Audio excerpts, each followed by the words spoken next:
parts of England and Wales, if you like the heat, that is. If you don't, probably the beach is the place to be with those refreshing sea breezes, because inland it's hotting up again. We peaked midweek at 36 degrees and we could be pushing those sorts of values this weekend, so some local record temperatures could be broken. We'll keep you posted. As I say, changes in store, and there are downsides to the heat. One is that we have a high pollution index today, and that's likely to continue over the weekend with the air just so stagnant. We've also got some patches of coastal fog, some stagnant cloud around. Also, as you can see, a fair lot of cloud around through Lincolnshire and East Anglia right now, but that's hopefully going to clear away. So apart from a little bit of patchy fog lapping on shore to the Northern Isles, the North Sea coast, also the eastern Northern Ireland, and just recently some sea fog at Brighton, coming and going really. I think for many a hot and sunny afternoon. But that cloud could take the next few hours to clear away from the north of Norfolk and Lincolnshire. But once it does so, temperatures here will join in with the rest of the country in the high 20s, low 30s, 33 probably the high today. That's a degree up on yesterday, but more refreshing around the coast with those sea breezes, set where we have the fog, a dull and cool 19 here. And the heat, if anything, well, as you can see, strengthening in southern parts over the weekend. But here's the change. It will get eventually much fresher for Scotland and Northern Ireland this weekend. Temperatures back down to near average. But be it 22 or 32, the sun just as strong, not just today, but for all of us. And it's certainly going to be a hot evening if you're heading off to watch the British Grand Prix taking place at Crystal Palace. The athletics here and the athletes, I think, having quite a lot of heat to cope with, and a lot of heat for all of us to cope with once again tonight. Quite uncomfortable. I've certainly been finding it quite unpleasant sleeping, and a very similar tonight with high humidities, which means we dawn on a similar note tomorrow morning.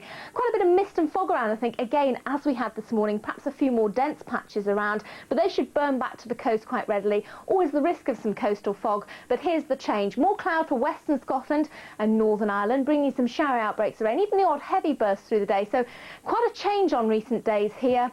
Perhaps the odd rumble of... Perhaps across western Scotland and also Northern Ireland, somewhat brighter, dry conditions with more pleasant temperatures.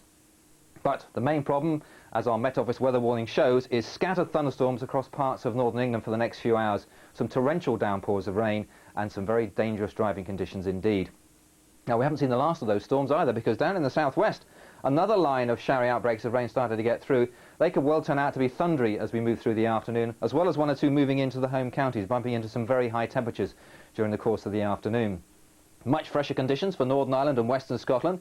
Here we're looking at around 21 or 22 as a maximum temperature. But in the southeast already we're a degree or so higher than yesterday, so we could well equal the record high temperature of 37 degrees Celsius. It does cool down, and by the time we get to lunchtime tomorrow, that weather front's still around, producing a few spots of rain here and there, gradually moving out of the way, and with high pressure coming back, it should be a fine week with a good deal of dry weather. A brisk northwest wind on Wednesday will lower the temperatures, and that high pressure staying with us all the way through to the end of the week. Perhaps a breakdown as we move into next weekend.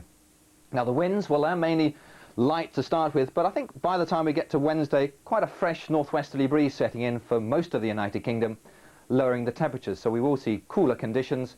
Perhaps the highest temperatures will be in southern parts of England, and here they will be above average all the way through this week ahead.